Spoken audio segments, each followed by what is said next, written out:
আমি আগের একটা ভিডিও পোস্ট করেছিলাম যে আমার এই শিউলি গাছটা আগের বছর একদম মৃত গাছ, সেখান থেকে আমি বাঁচিয়ে তুলেছি।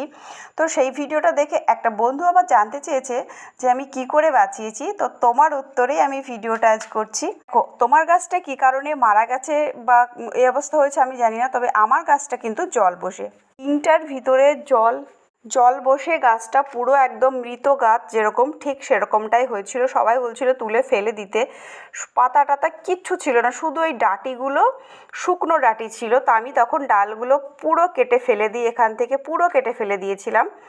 শুধু গোড়ার শক্ত কাঠ যেটুকু সেইটুকু ছিল। তারপর ওই কাটা জায়গাগুলোতে গাছের গোড়ায় ব্লাইটক্স জলে গুলে গোড়াতে দিয়েছিলাম 2 গ্রাম মতো, আর কাদা কাদা করে গুলে ওই ডালগুলো, কাটা ডালগুলোতে দিয়েছিলাম। তার দিন 10-15 পর থেকে দেখছি কচি কচি পাতা বেরোচ্ছে। তো এটাই হলো